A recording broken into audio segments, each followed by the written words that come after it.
Hello everyone, welcome back. Welcome back to my page. Welcome back to my channel also. So আজকে আমরা কথা বলবো আমাদের ঘটে যাওয়া লাস্ট হরিবল যে ম্যাচটা হইছে রায় ভাইকানোর সাথে সেটা নিয়ে। বার্সেলোনা অ্যাকচুয়ালি আমি বলবো না যে খারাপ খেলছে, বাট আমি বলবো যে এটা প্রিটি অফ গেম ছিল। What we know about Barca, so আমি যদি এই দিক থেকে বলি তাহলে আমি বলবো যে একটা বাজে পারফরমেন্স ছিল পুরা গেম জুড়ে। আমাদের অনেকগুলা কি প্লেয়ার তাদের পারফরমেন্সটা বেস্টটা দিতে পারে নাই। যদি আমি কথা বলি লামিন ইয়ামালের ব্যাপারে, সো লামিন ইয়ামাল ট্রাই করছে, বাট সে ওই লেভেলটা অ্যাচিভ করতে পারে নাই। বাট আমি যদি পয়েন্ট টেবিলের কথা বলি, we had a very good game. We struggle so much যে কি বলবো, এই পয়েন্টটা যদি আমরা অ্যাচিভ না করতে পারতাম, আমাদের মাদ্রিদের সাথে একটা ঝামেলা হয়েই যেত। বিকজ ওরা ক্লোজ আপে চলে আসতো, আর যে পয়েন্টটা থাকতো ওইটা তেমন একটা প্রেশার ক্রিয়েট করতো না জিতে লিগটা এখন যে পর্যায়ে দাঁড়াইছে।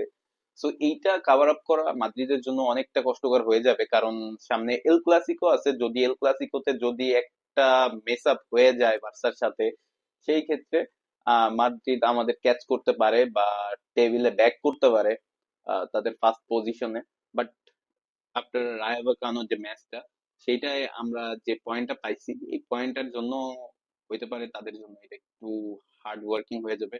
অ্যাকচুয়ালি মাদ্রিদ ইজ ব্যাক, এটা বলা যায়। যারা মাদ্রিদ মানে দুই মাদ্রিদের ম্যাচটা দেখছেন, রিয়াল মাদ্রিদ এন্ড অ্যাটলেটিকো দি মাদ্রিদের, তারা বুঝবেন যে তারা কতটুক কামব্যাক করছে।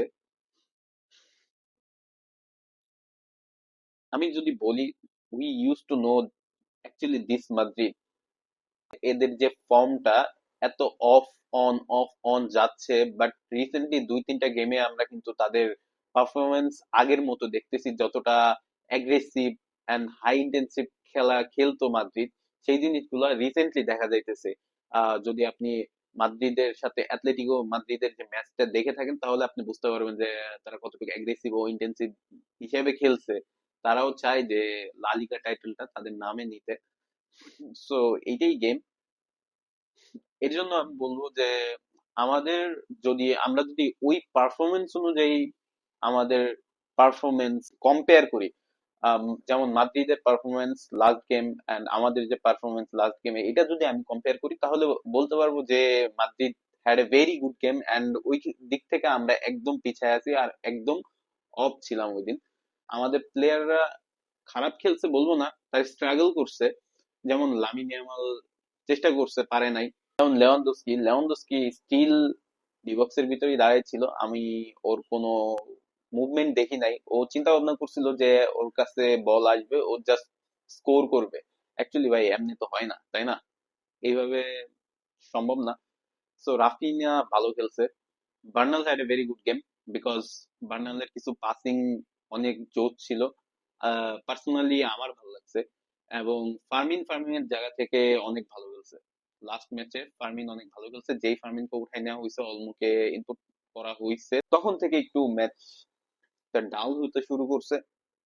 বিকজ অলমোর যে পারফরমেন্স ইউজুয়ালি দিয়ে আসতেছে রিসেন্ট ম্যাচ গুলোতে, ও ওই পর্যায়ে ছিল না। প্লাস আরাহোর কথা বলি যদি, ah Araujo saved us, and Araujo ওর ফর্মেও ব্যাক করছে। রাইভাকানোর যে ফরওয়ার্ডরা আছে তাদের যেমনে প্রেস করছে, কমপ্লিটলি অ্যাপ্রিসিয়েট করার মতো। সো এইখানে আপনি যদি অ্যাপ্রিসিয়েট না করেন, এটা হচ্ছে আপনার হয়তো বোঝার ভুল আছে। Plus কুবারসি is back. যদি তার রিসেন্ট ম্যাচ গুলা দেখেন, ও অনেক ভালো খেলতেছে। এন্ড ও জিরার্ড মার্টিনের সাথে ওর যে এখন যে কম্বিনেশনটা আছে, আগে যেমন ছিল ইনিয়াগো এন্ড কোবার্সির যে একটা কম্বিনেশন ছিল, আমি সেই কিছুটা ভাইবস পাই যখন মার্টিন আর হচ্ছে আপনার কোবার্সি একসাথে খেলে। So Cubarsi had a very good game. Pedri অনেকটা অফ ছিল লাস্ট গেমে, এন্ড হাফ টাইমের পরে ও হাঁপাইতেছিল। প্লাস কানসেলো হাফ টাইমের পরে সেম পেদ্রির মতো অবস্থা। বাট ভালো খেলছে, খারাপ মানে ওর জায়গা থেকে যতটুকু আমরা ওর পারফরমেন্সটা আশা করি তার থেকে মানে যেই পর্যায়ে রাখলে মনে করেন বোঝা যায় যে না গেমটা ঠিক আছে, সো ও ওই পর্যায়ে খেলছে, এর থেকে বেশি ছিল না। তো ওভারঅল বার্সেলোনা জিতছে। আমরা পয়েন্ট টেবিলে আরো কিছু পয়েন্ট নিয়ে লিডে আছি, এটা আমাদের জন্য বেস্ট একটা অ্যাচিভমেন্ট আমি মনে করি। বেসিক্যালি আমাদের এখন যে প্ল্যানটা করা উচিত সেটা হচ্ছে নেক্সট যে গেমগুলো আসতেছে, আমি যদি লা লিগার কথা বলি এন্ড ইউসিএল এর ম্যাচগুলোর কথা বলি, আমাদের ফার্স্ট এবং ফরমোস্ট অপোনেন্ট যেটা সেটা হচ্ছে অ্যাটলেটিকো দি মাদ্রিদ। সো সিমিওনে কিন্তু কাজ করেই যাচ্ছে তার মতো। সিমিওনে প্রচুর হাই প্রেস গেম প্লে পছন্দ করে। ও চায় যে প্রত্যেকটা টিমের উপর ও হাই প্রেসার রাখবে, প্লাস হচ্ছে মেন্টালি ব্রেক করে দেবে। সিমিওনে এমনিই খেলে ভাই, ওর প্রসেসিংটা এমনই। সো সিমিওনের খেলা আসলে এরকমই হইতেছে, বাট এখন যে প্রবলেমটা হইতেছে আমাদের জন্য, মানে বার্সেলোনার জন্য, এটা অ্যাথলেটিকো দি মাদ্রিদের জন্য প্লাস পয়েন্ট, আমাদের জন্য একটু অসুবিধা হইতেছে। যেমন প্লেয়াররা তাদের ফর্মে ব্যাক করছে।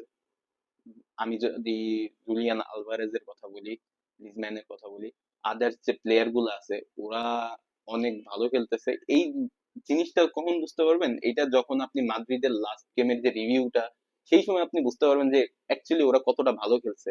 মাদ্রিদ কিন্তু ইজিলি জিততে পারে নাই, মাদ্রিদ ভালো খেলছে বাট জিততে কষ্ট হয়েছে। এই ম্যাচটা ওরা হাইরাও যেতে পারতো। সো আমাদের উচিত এখন প্লেয়ার গুলা যে ফর্মে ছিল, যেমন ইউসিএল ম্যাচ, লাস্ট যে ইউসিএল ম্যাচটা আপনারা দেখছেন, যে বার্সেলোনা 8-3 লিড নিয়ে জিতছে, ফার্স্ট লেগ সেকেন্ড লেগ সহ। আর যদি সেকেন্ড লেগের কথা বলি, 7টা গোল দিছে। সো বলবো যে ওই যে যে আমাদের পারফরমেন্সটা ছিল, ওই পারফরমেন্সটা আমাদের ক্যাচ করে চলতে হবে যদি ইউসিএল এ বা পয়েন্ট টেবিলে আমরা আগাই থাকতে চাই। এখানে আমি বলবো যে এখানে হ্যান্সি ফ্লিকের উচিত যে ওইভাবে মোটিভেট করা প্রত্যেকটা প্লেয়ারে। আর আমার পুরা বিশ্বাস আছে হ্যান্সি ফ্লিকের উপর, কারণ ও দেখাইছে ভাই, ও অ্যাকচুয়ালি দেখাইছে যে কিভাবে আপনি একটা ভাঙা নৌকা নিয়ে নদী পার করতে পারেন। এইটা লিটারেলি ও দেখাইছে।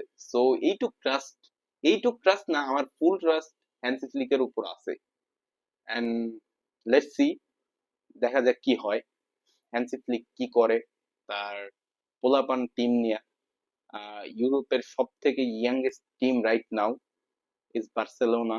সো দেখা যাক হ্যান্সি ফ্লিক কি করে। তো শেষমেশ এটাই বলবো, অলওয়েজ ভিস্কা বার্সা, ভিস্কা কাতালোনিয়া।